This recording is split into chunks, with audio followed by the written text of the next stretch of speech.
Are you ready? B, ద్వేషముతో మాట్లాడకూడదు. ద్వేషముతో మాట్లాడకూడదు. హేట్రెడ్, ద్వేషముతో మాట్లాడకూడదు. నువ్వు నేను పగతో ద్వేషముతో మాట్లాడకూడదు.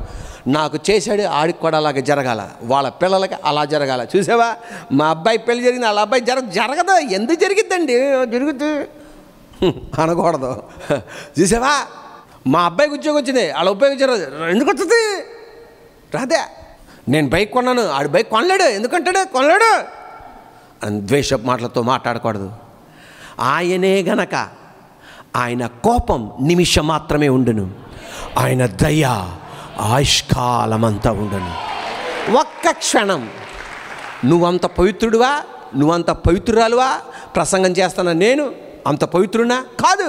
మన అందరిలో మనం ఎవరినైతే ద్వేషముతో మాట్లాడుతున్నామో వేరే కోణములో మనలో కూడా అది ఉంది, వేరే కోణములో మనలో కూడా ఉంది, వేరే కోణములో నాలో కూడా ఉంది.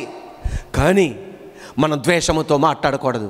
అయ్యా, నన్ను కరుణించిన దేవా, ఆ కుటుంబాన్ని కూడా కరుణించండి అయ్యా. నా ఇంటిలో ఉన్న కుమారుని కరుణించిన దేవా, ఆ కుమారుని కూడా కరుణించండి ప్రభువా. కొంతమంది అంటారంటే, నేను నిన్ను క్షమిస్తానా, కానీ నువ్వు చేసింది మాత్రం నా హృదయంలో ఉంది, మర్చిపోలేను, నేను మర్చిపోలేను. నిన్ను ఎప్పుడు చూసినా నాకు గుర్తుకొచ్చేస్తుంది అంటుంటాం. అదే కనుక దేవుడు కూడా అలా అనుంటే నీ పని ఏమైపోయేది? అదే దేవుడు కనుక నా గురించి అంటే ఎలాగైపోయేది మన జీవితం? ఇక్కడ నుండి ప్రసంగం చేయగలిగిన వాడినా కాదు. మాటల ద్వారా, క్రియల ద్వారా, చేష్టల ద్వారా, ఇచ్చి పుచ్చుకోవటాల ద్వారా ఏదో నష్టం కలిగింది. We have a two short life. మనకి చాలా స్వల్ప కాలం ఈ లోకములో మనం బతకడానికి దేవుడు మనకు అనుగ్రహించాడు. దాన్ని మనం సద్వినియోగం చేసుకోవాలి, దాన్ని మనం ఉపయోగించుకోవాలి, దాన్ని మనం శ్రేష్టకరంగా మనం మార్చాలి. దేవుని స్తోత్రం, హల్లెలూయా. ఒక్క రోజే మనం పర్ఫెక్ట్ అవ్వలేము, కానీ దేవుని మహిమను మనం చూపెట్టబోతున్నాం. దేవుడు మన ద్వారా మహిమ పొందబోతున్నాడు. దేవుని కృప మన మీద ఉంటుంది, దేవుని దయ మన మీద ఉంటుంది. ఏ మాటలు పలకూడదు? ద్వేష మాటలు పలకూడదు. క్షమించడానికి మన హృదయం దేవుడు తెరువును గాక, మన మనసును దేవుడు తెరువును గాక, మన ఆలోచనలు దేవుడు తెరువును గాక. హృదయాన్ని తెరిచినట్లుగా క్షమించడానికి దేవుడు కార్యం చేయను గాక. భార్య భర్తల మధ్య క్షమాపణ కలుగును గాక, క్షమించే హృదయం దేవుడు కలిగించను గాక. అన్న తమ్ముళ్ళ మధ్య, అక్క చెల్లెల మధ్య, స్నేహితుల మధ్య, విశ్వాసి మధ్య, దైవజనుడు విశ్వాసి మధ్య క్షమాపణ కలిగి ఉండును గాక. నేను నిజంగా జరిగిన ఒక సంఘటన విన్నా. మరి ఎంతమంది విన్నారో లేదో నాకు తెలియదు, కానీ ఆ సాక్ష్యం ఏంటంటే, కేరళ రాష్ట్రములో జనవరి 29, 1954 సంవత్సరమున ఒక బాలిక జన్మించింది. ఆమె పేరు రాణి మరియా. ఆమె ఒక నన్నుగా మారాలని యవ్వన కాలంలో తీర్మానం తీసుకుంది. అంటే ఆ సిస్టర్ రాణి మరియా నన్నుగా, దానికి కావలసిన తర్బీదు తీసుకుని ఇండోర్ అన్న ప్రాంతానికి వెళ్ళింది. ఎక్కడికి వెళ్ళింది? ఇండోర్ అన్న ప్రాంతానికి వెళ్ళింది. అది 1995 సంవత్సరం. అంటే ఆమె వెళ్ళింది 1990 సంవత్సరంలో ఎప్పుడో వెళ్ళింది ఆమె అక్కడికి వెళ్ళి ఇండోర్ దగ్గర ఉన్న కొంచెం దూరంలో ఉన్న ఉదయనగర్ అన్న ప్రాంతములో ఒక కుగ్రామం ఉంది. అక్కడ అనేక మంది సిస్టర్లు ఉండే స్థలం కాన్వెంట్ అంటారు. ఆ కాన్వెంట్లో వీళ్ళు సిస్టర్లు ఉండేవాళ్ళు. అక్కడ ఒక ఫాదర్ గారు ఉండేవాళ్ళు. తర్వాత ఆ కాన్వెంట్ పక్కన ఒక పెద్ద బిషప్ గారు కూడా ఉండేవాళ్ళు. ఈ సిస్టర్ రాణి మరియా మిగతా వాళ్ళందరూ కలిసి గ్రామాల్లోనికి వెళ్ళి భూస్వాముల కింద ఉండే బాలికలను, యవన కన్యకలను చదువు నేర్పించేవాళ్ళు. తద్వారా వాళ్ళు ఏం చేసేవాళ్ళు అంటే భూస్వాముల కింద ఉండకుండా పట్టణాలకు వెళ్ళిపోయి చదువుకొని మంచి మంచి జీతాలు సంపాదించుకునేవాళ్ళు. అది భూస్వాములకు ఇష్టం లేక యేసుప్రభు గురించి చెప్తున్నారు వీళ్ళు, అందుకే వీళ్ళందరూ బాగా చదువుకుంటున్నారు, వద్దొద్దు చదువు వీళ్ళకి చెప్పించకూడదని చెప్పి ఈ సిస్టర్ రాణి మరియాని ఏమన్నారంటే, నువ్వు అసలు ఇక్కడ ఉండకూడదు, నువ్వు వచ్చేసేసి ఏంటి మా కింద పనుల కింద ఉన్న వాళ్ళని, మా కింద ఉన్న వాళ్ళని వాళ్ళు చదువుకునే రెడీ చేసి వాళ్ళు బయటికి వెళ్ళిపోయి డబ్బులు సంపాదిస్తున్నారు, ఇక్కడ నువ్వు మమ్మల్ని ఉండవట్లా అని చెప్పేసేసి లేనిపోయిన దుష్ట ప్రచారాలని చెప్పించి ఇది మత ప్రచారం, కుల ప్రచారం అని చెప్పేసేసి భయంకరంగా చేశారు. ఇక ఏమి చేయాలో అర్థం కాక ఈ ఒకటే నిర్ణయించుకుంది, నేను మాత్రం ఇక్కడ నుండి బయటికి వెళ్ళను, ఇక్కడే ఉంటానని. వెంటనే అక్కడ ఉన్న భూస్వాములందరూ 3 కిరాయి గుండాలను పిలిచారు. ఒక అతని పేరు జీవన్ సింగ్, రెండో ఆయన పేరు అక్కడ రాయబల్లా, 3వ గుండా పేరు సింగ్, SMARTHA, సమర్థ సింగ్. ఈ ముగ్గురు గుండాలకి డబ్బులు ఇచ్చి ఈమెని మీరు చంపేయాలన్నారు. అంతే, వాళ్ళు ప్రణాళిక వేశారు. 1995 సంవత్సరమున ఈ ముగ్గురు సిస్టర్లు ఒక గ్రామాన్ని నుండి వేరే కాన్వెంట్కి వెళ్ళాలి. కానీ వెళ్ళడం కుదరలా.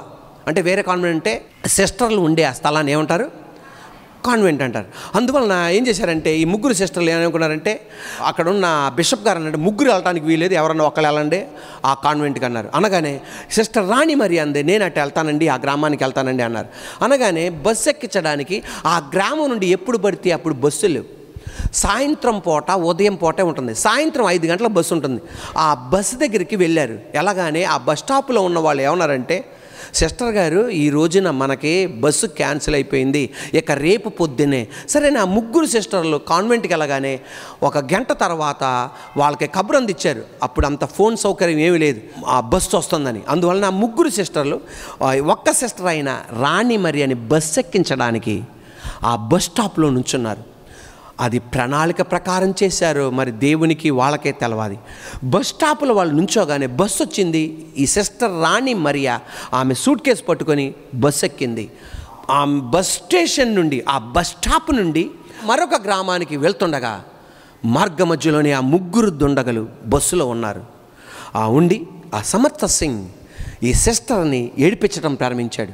పక్కనున్న బస్సులో ఉన్నవాళ్ళు, ఒక సిస్టర్ అయి ఉండి అలా ఏడిపిస్తావేంటయ్యా, వివాహం చేసుకోకుండా యేసుప్రభు పరిచర్య చేస్తుంటే వాళ్ళని ఏడిపిస్తావేంటయ్యా అంటే కత్తి చూపెట్టాడు.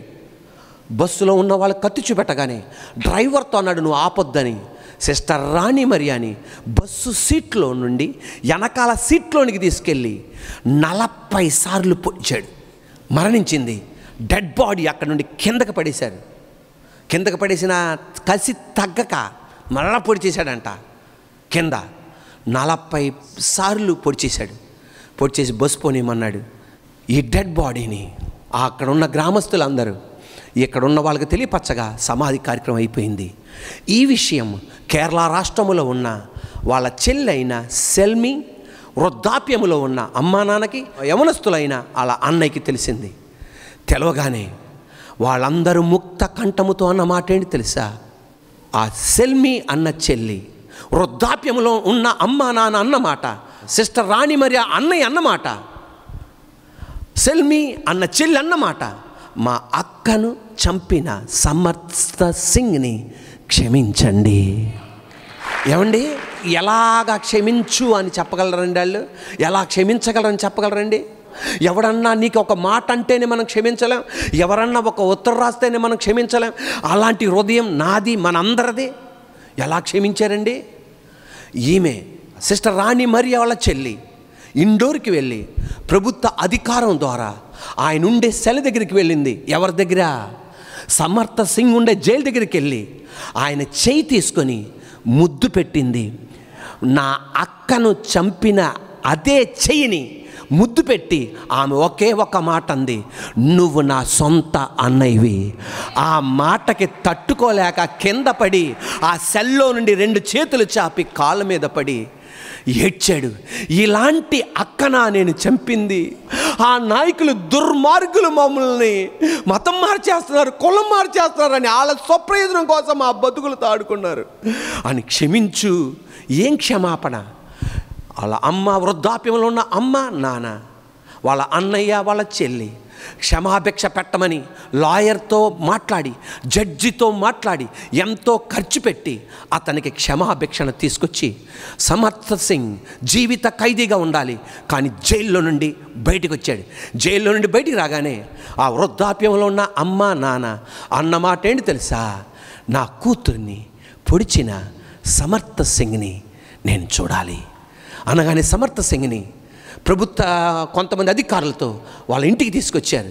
కేరళ రాష్ట్రం ఇంటికి తీసుకురాగానే ఆ అమ్మ, వృద్ధాప్యములో ఉన్న అమ్మ, ఎవరైతే తన కూతుర్ని 40 సార్లు ఏ చేత్తో పొడిచాడో అదే చెయ్యిని తీసుకొని అమ్మ ముద్దులు పెట్టేసింది.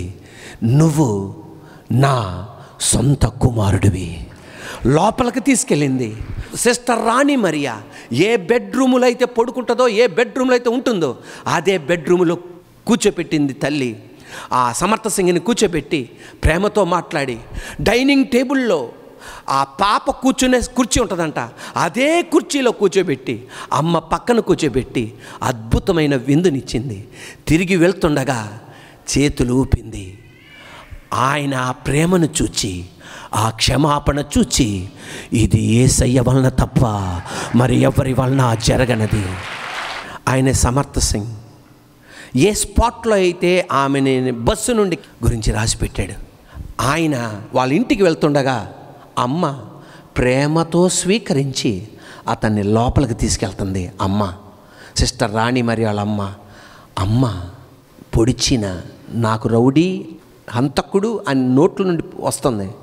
కానీ ఏ సమర్థ సింగ్ అయితే తన కూతురిని రాణి మరియని చేత్తో పొడిచాడో 40 పోట్లు, అదే చేతులకు ముద్దు పెడుతుంది.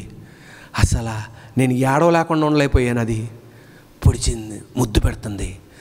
లోనకి తీసుకెళ్ళి తన కుమార్తె ఉండే గదిలోనికి తీసుకెళ్ళి కౌగలించుకుంటుంది.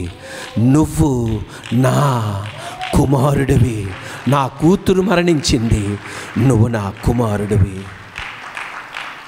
ఆయన ఆ మాట చెప్పగానే సమర్థ సింగ్ తట్టుకోలేకపోయాడంట, ఉండలేకపోయాడంట. ఆ చెయ్యిని తీసుకొని నేలకేసి కొట్టుకుంటున్నాడు, ఆ చెయ్యి తీసుకొని గోడకేసి కొట్టుకుంటున్నాడు, ఆ చేతిని కొరుక్కుంటున్నాడు. ఇలాంటి అమ్మా నాన్నలకు పుట్టిన కుమార్తెను, ఇలాంటి చెల్లి యొక్క అక్కని, ఇలాంటి అన్న యొక్క చెల్లినా నేను చంపింది, నేను ఈ రాణి మరీనా నేను చంపింది, ఈ ప్రపంచంలో మమ్మల్ని ఎవ్వరూ క్షమించలేరు అనగా ఆ తల్లి చెప్పే మాట ఏంటి తెలుసా? నేను క్షమించా, దేవుడు క్షమించాడు, నీకు నువ్వే క్షమించుకో. తన కూతురు ఎక్కడైతే కూర్చొని డైనింగ్ టేబుల్లో ఆహారం తింటుందో అలాగే ఆ స్థలంలోనే ఏ రౌడీ అయితే, ఏ సమర్థ సింగ్ అయితే తన కుమార్తెను 40 పోట్లు పొడిచాడో, తన కూతురు కూర్చున్న కుర్చీ దగ్గర కూర్చోపెట్టి అమ్మ పక్కన కూర్చొని ముద్దు పెడుతుంది, చెవుల్లో మాట్లాడుతుంది. ఆ ప్రేమకి ఏం చేయాలో ఎవడికి ఏమీ అర్థం కాల. బా, ఈ ప్రపంచంలో హల్లెలూయా. చివరి ఆఖరికి తల్లి వృద్ధాప్యంలో వచ్చింది. వృద్ధాప్యంలో రాగానే రాణి మరి వాళ్ళ అమ్మ నిండు వృద్ధురాలుగా ఉన్నప్పుడు ఒక కోరిక కోరిందంట. చివరిసారిగా నేను నా కుమారుడైన, ఇంకొకడైతే నా కూతుర్ని చంపిన సమర్థ సింగ్ని చూడాలి అనాలి. కానీ ఆమె అన్న మాట ఏంటి తెలుసా? నా కుమారుడైన సమర్థ సింగ్ని నా కళ్ళారా చూడాలి. చివరి గ్లాస్ నీళ్ళు ఆమెకి ఇచ్చిన తర్వాతే, ఆమె తాగిన తర్వాతే ఆమె మరణించిందంట. ఈ రోజున ఆమేన్, హల్లెలూయా. అది 40 పోట్లు పొడిసి పడుకోబెట్టారు. ఏ అమ్మ కోపం ఉండదండి, ఏ నాన్నకి కోపం ఉండదండి, ఏ అమ్మకి పగ ఉండదండి, ఏ నాన్నకి కోపం ఉండదండి, ఏ చెల్లికి కోపం రాదండి, ఏ అన్నయ్యకి కోపం రాదండి. ఈ రోజున దేవాదేవుడు అనేది నీకు అలాంటివి జరగల, నీకు అలాంటివి జరగల, నాకు అలాంటివి జరగల, దేవుని కృపను మనకు జరగల. మనల్ని గాయపరిచారంతే, మనల్ని అనకూడని మాటలు అన్నారంతే, మనల్ని భయపెట్టించారంతే, మనల్ని ద్వేషించారంతే, మనల్ని ఏదో ఇచ్చిపుచ్చుకోవడంలో తేడా జరిగిందంటే ఈరోజు మన నోటి నుండి ద్వేషపు మాటలు రానికుండా ఈరోజు దేవునితో చెప్దాం, దేవా నన్ను కరుణించిన దేవా వారిని కూడా కనికరించండి. హల్లెలూయా.